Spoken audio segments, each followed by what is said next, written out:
Welcome to Authors Revealed. I'm Becky Anderson. We are thrilled and so inspired to have Ibtihaj Muhammad here with her story about being the first Muslim American woman to win a medal at the Olympics. The book is Proud, and what's so great, there is a young reader's edition out too.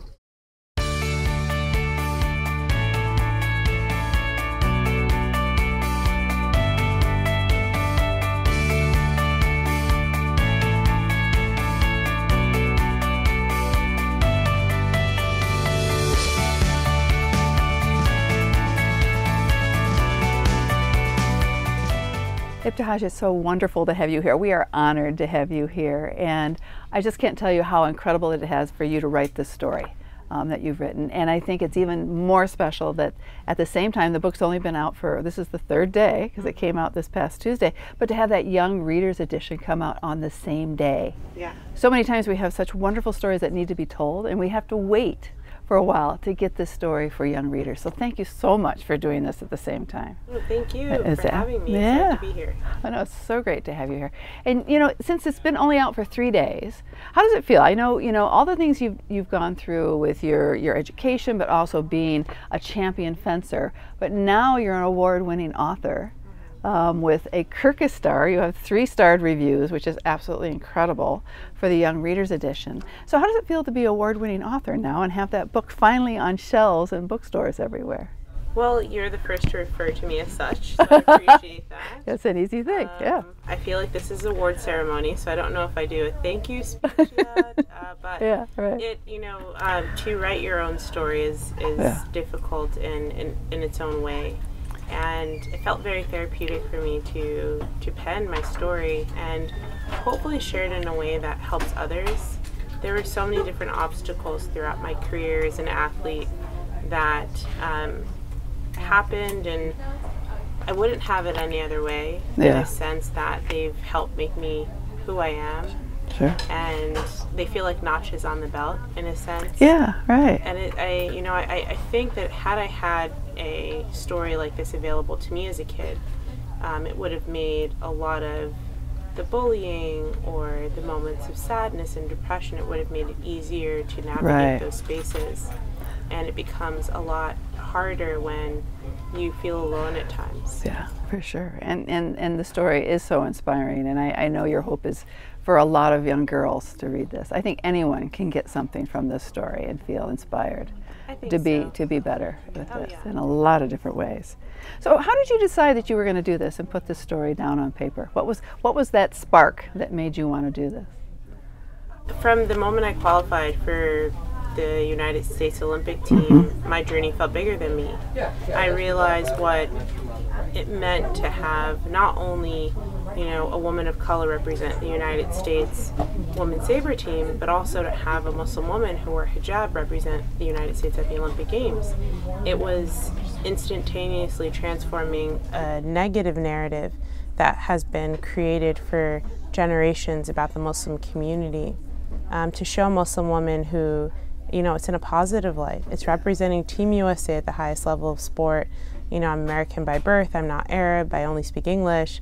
I'm African American. There's all these different things that challenge these misconceptions that people have about our community as Muslims. And I felt like competing and bringing home a medal was this unique opportunity to not only change minds outside of the Muslim community, but also to transform minds within the community. Oh, absolutely. And I think it was so inspiring to see you in Rio in the opening ceremonies. And I can't tell you what pride. I mean, I don't understand why the title of the book is Proud, but what pride we had as Americans to see you there carrying our flag. Yeah. Well, I did not carry the flag, but I was darn close. Yeah. A close second to Michael Phelps. But to be, in the opening ceremonies, that's when the Olympic Games felt real to me. Yeah. It felt like something, now walking with my Olympic teammates we all have these different stories and these different journeys, but we've all arrived at the same point, and in our careers where we have the opportunity to bring home an Olympic medal. It's an indescribable feeling. It still feels like a pinch me moment in my life, and I'm just so thankful to have represented our country at the highest level of sport. And in the book, I was so happy to see how honest you were with your feelings and what happened throughout your, you know, from being a child but working through and becoming a champion fencer. But you were so honest with your emotions. And I think it's so, I felt like I got to know you to a certain degree. And I think readers, and especially for the young readers, I think kids are really going to get to know you. And I don't think you felt afraid to express any of that in the book. Were there parts that were harder for you to write about than others, or was it something you just felt you had to get down on paper? It's always felt important to me to tell my story. I will say it's a lot easier to write it than it is to say it, to speak it. Yeah. I've spent so much of my career holding things in because it was easier to put my head down and compete than it was to, you know, muddy and create this rocky environment for myself. Right. It was just so much easier to prove myself on the fencing strip than it was to go toe-to-toe with teammates or the coaching staff. And when given the opportunity to express these emotions in these moments on paper, when I say that they feel very therapeutic in a way, is in the moment as an athlete, you don't have time to, you know, you don't have time to hang on these unfortunate things that happen to you. You have to kind of shake it off, and you have to go and compete. You have to, you know, do well. You have to perform. And in having to sit and remember and recount these different moments in my life that I think easily could have broken me, they allowed me a moment to think about it and also be proud of myself for making it out of the other side, because I know there were other people who've had experiences like mine who don't fare as well and are scared to continue and give up and they quit. And there's something to be said to be resilient in moments like this. Oh, for sure. And I know you're very honest talking about your depression and the anxiety you had. And, you know, it's incredible how many people do have anxiety and they don't admit to it. But a lot of people that we think seem to so cool and so put together that they have these feelings. And I know you talk in the book about how your family, your mom and your family helped you in this, but also how your faith helped you, but also learning from professional help and strategies and things that you could do to help you get through this. Because it must have been, I mean, all the pressure that you were under, plus all the other pressure from other players and your teammates and things like that, it must have been, how did you pull yourself up and get into the groove where you knew these were things that I had to do to get myself out of this? Yeah. I remember these conversations with my mom and talking about sadness, and I didn't know what it was. All I knew was I felt sad all the time. I felt really lethargic at times, and no matter what I did, I would always come back to, you know, this overwhelming feeling of sadness. Yeah. And when I competed, that maybe what off the strip I think manifested itself in a way of depression. On the strip it manifested itself physically in performance anxiety, where I couldn't move. I couldn't move my feet forward. I couldn't move my feet back. I couldn't evade an opponent. I couldn't attack an opponent. I couldn't do anything. I was like paralyzed. Yeah. And this is, you know, when I'm, you know, 5, 6, 7 in the world. So I knew that I had to do something, and I had to seek help, because I love my parents to pieces, but my parents are very, very spiritual, very religious, and they thought, you know, you have to pray more. That's how, you know, you'll help your sadness. And for me, I don't correlate, you know, feelings of sadness with lack of piety. Right. I don't think that the two are correlated. Sure. Yeah. So your parents have been a huge support in your family, and how did you end up in fencing when you were 12 years old?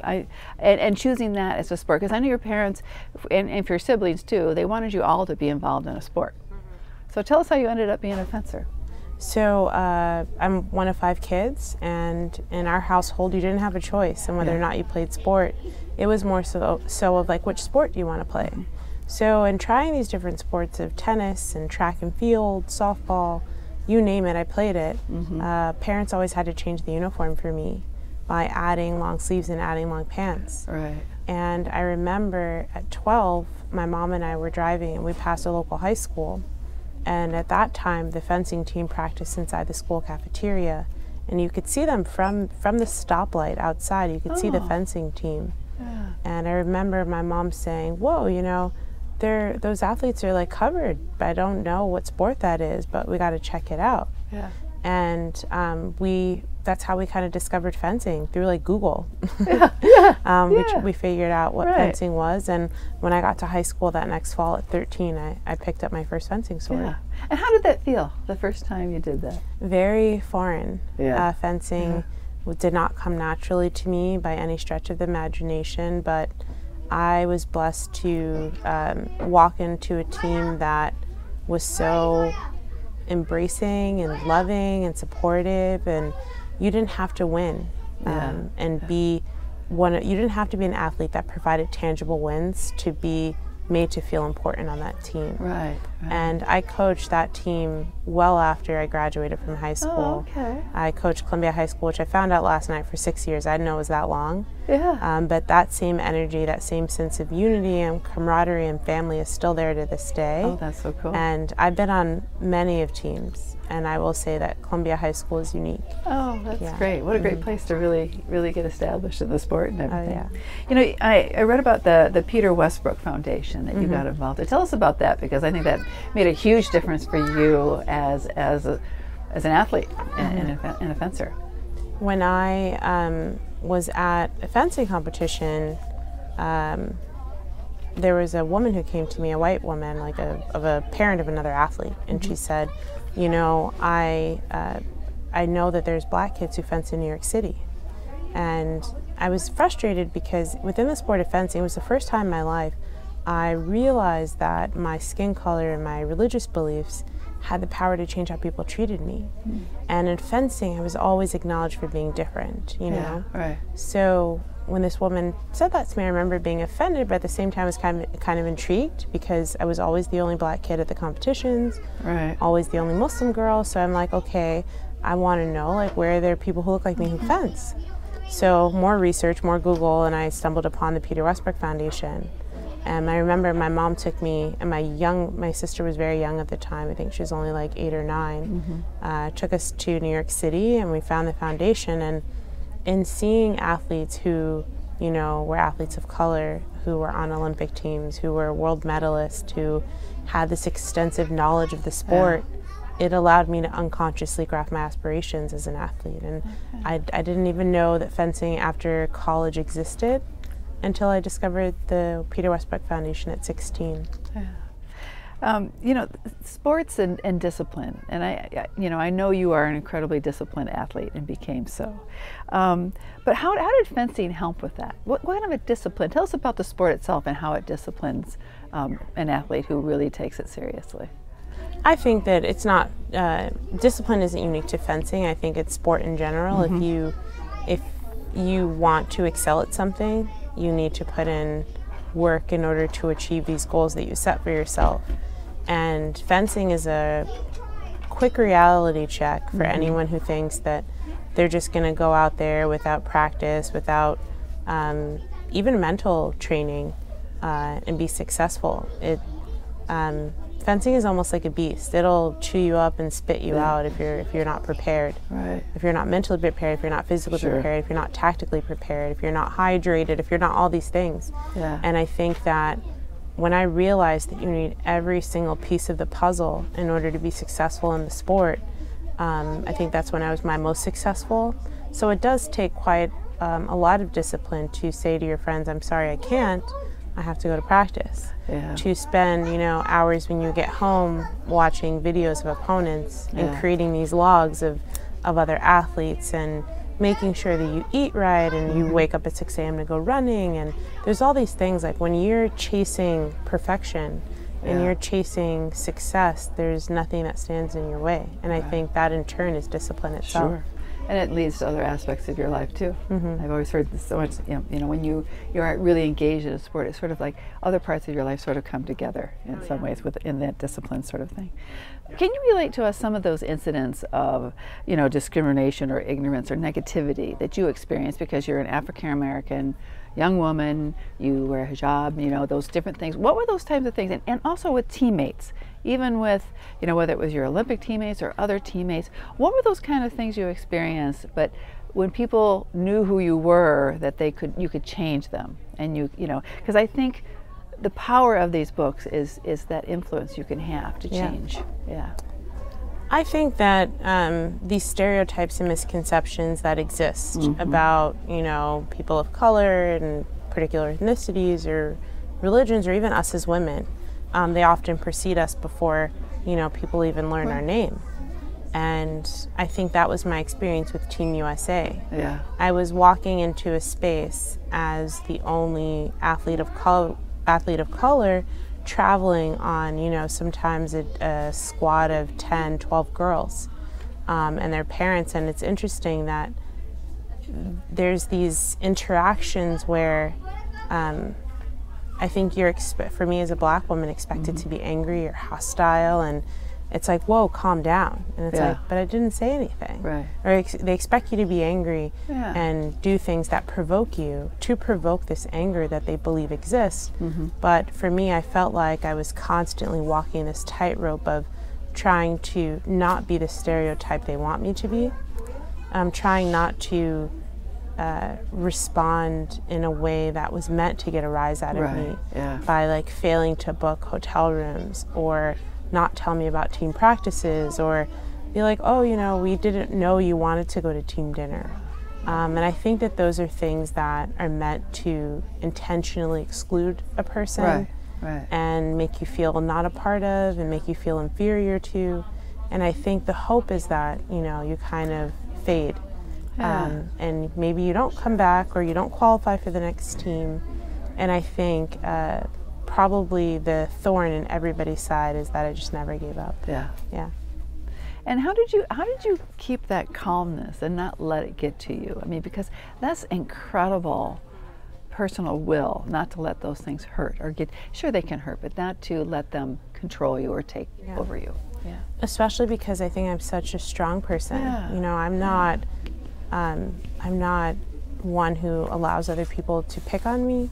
But for whatever reason, in that space, I felt like I had the best way I knew to control it was to not respond to it. Right.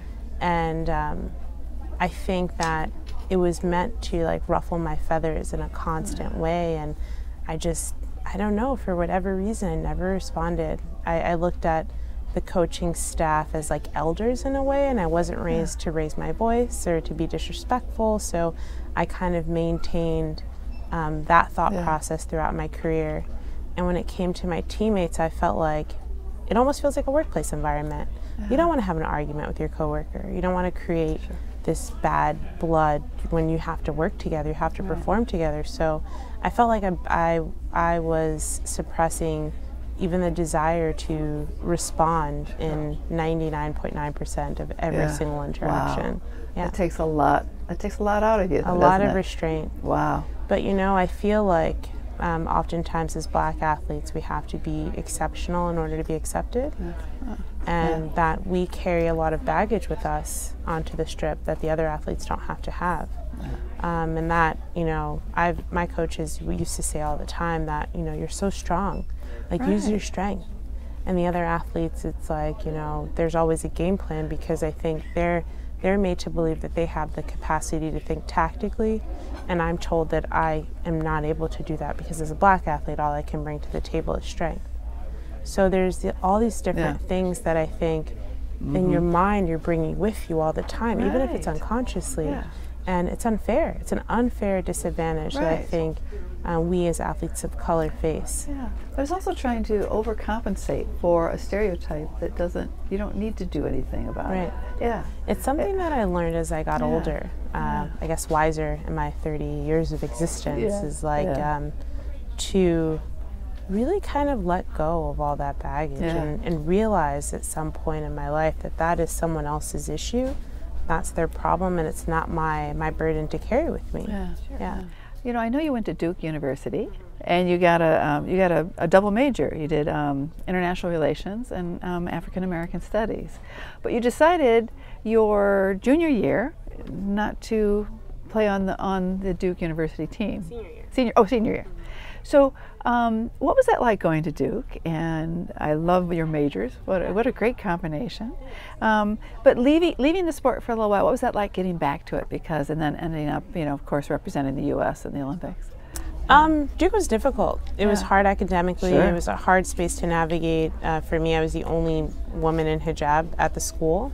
Wow. So I had culture shock from the moment I walked onto campus. I remember there was a Confederate flag hanging a few doors down from my dorm, my building, my residence hall. There was a few residence halls over. There was a Confederate flag. So I felt very much like a fish out of water when I arrived at Duke. I wasn't really used to interacting with people who didn't have, you know, diverse friends, who had never met a Muslim woman before, having to carry that flag everywhere I went. And even though I was just kind of like, I'm just here to get good grades and advance, you know, like that's it. Right. I didn't want to have to be that person all the time, but I was, you know, I was the only Muslim on campus, the only female, a visible female on campus. And I think for me, the way I envisioned college, I thought of it as three entities. There was the social entity, there was the academic entity, there was an athletic entity, and I couldn't do all three. Yeah. And for a long time, I only did the academic, athletic entities, and like I had no social life at all. Yeah. And I remember I wanted to study abroad. So when the opportunity came, I decided I wasn't going to fence. My senior year, I studied abroad. I went to Morocco. Yeah. I had a social life for the first time. I had friends. It was amazing. Sure. And when I graduated from college, I graduated in the midst of the first session and had to find a job. Had a really hard time finding a job as, you know, a woman of color, someone who wore hijab. It was really hard for me. Yeah. And when in that time frame, I just decided to keep fencing. Right. Yeah. We're glad you did. Yeah, thank you. So, you know, this book and the influence it can have, and it has such power, you know, and I think you should be so proud of what it can do. But what do you hope it will do for young girls who read about your story? I don't care what their background is or anything. What do you hope that the book will do for young readers who read the young adult, and then also for adults who read the adult version of Proud? I believe that my book is an opportunity to show our youth that they are capable, that they don't need to fit into society's idea of who they should be, what they should become, Right. And to really try to push past society's limited expectations of their abilities. I mean, there's so many different things that I think really tie our minds down and don't allow us to imagine ourselves in the capacity I feel like we're meant to be, which is great. Yeah. I've always said that we each have a greatness that lies inside of us, and we owe it to ourselves to figure out what that is. Yeah. Right. And to realize that at a young age is a gift. You know, to say I am enough as I am, and I don't need, you know, to be accepted by my friends. I don't need to be accepted by everyone else. I'm going to be myself, and I'm okay with that. And to find that happiness and have that control at a young age, I think is so important. Oh yeah, it's huge. It's huge. So I know there was a Barbie that was designed with your name on it, and it came out last fall that it came out? The Barbie comes out soon. Oh, it comes out soon? Yeah, it comes out soon. soon. It was out already. Not yet. But I saw a video of it. How cool is that they put, and so how does it feel to have a Barbie doll? Because I know you said, and I was watching the interview, and you were saying how much dolls or Barbies meant to you when you were growing up, and trying to imagine yourself in other situations and succeeding and everything, but playing with dolls in that way. Yeah. Yeah. Well, I played with dolls for so long. Yeah. And I remember my mom only bought us black and brown dolls, and that was her way to see us represented in doll play.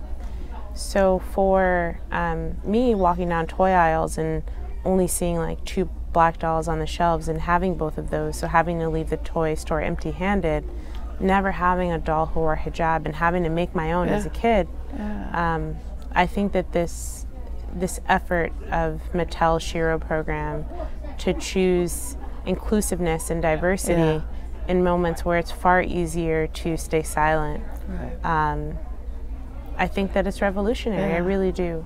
And I'm looking forward to not just Muslim girls, but non-Muslim girls as well, to have the opportunity to play with a doll who chooses to wear hijab. And to have a fencing doll, which I think is also really cool. I'm just very excited. I am. And the gear looks really good. Wait till you see it. It's just, cool. It's awesome. That is so cool. Not everybody gets a Barbie doll named after them. That is so cool. So tell us a little bit about your fashion company that you have with your sisters, right? So I started my company, Luella, about 4 years ago. And it was born out of necessity. I was having a really hard time finding long sleeve modest options to wear when I was doing speaking engagements for the State Department, or doing appearances as just an athlete and a public figure. So to make this decision to start creating clothes that are meant for not just Muslim women, but anyone who wants to dress modestly, who's looking for fashionable clothes, who wants them to be affordable and made here in the United States. We make everything in the United States. We work with female manufacturers who employ other women. So we have very conscious efforts in our company to leave a strong footprint on the market here in the U.S. Wonderful. How exciting is Thank that, you. Your own company. So tell us a little bit what you're working on now. So now, the book. I'm really excited to hopefully continue to tell my story through not just the adult memoir, but also the young reader's edition. And up next, I'm working with Self Magazine and Players Tribune, which is Derek Jeter's media outlet, to executive produce content around female athletes and their stories. Because had these women been men and been excelling in their sports, we would all know their names. That's right. So I'm hoping to change the way we report about and tell the stories of female athletes and their abilities. Those stories need to be told, just like yours. Oh, that's fabulous. Well, great. Good luck with that. Thank you. And thank you for these books, because it's all about strength and courage and what you've had and what you can help a lot of other young women, and all of us find that in ourselves as well. Thank you so much. I appreciate that. What a great conversation with Ibtihaj Muhammad about her incredible story, about her experiences being the first Muslim woman to represent the United States in the Olympics and win a medal. Their books are incredible. The adult version, Proud, and there is a young adult version called Proud. Incredible story that inspires us all to find who we are inside of us all. Thanks so much for joining me on Authors Revealed.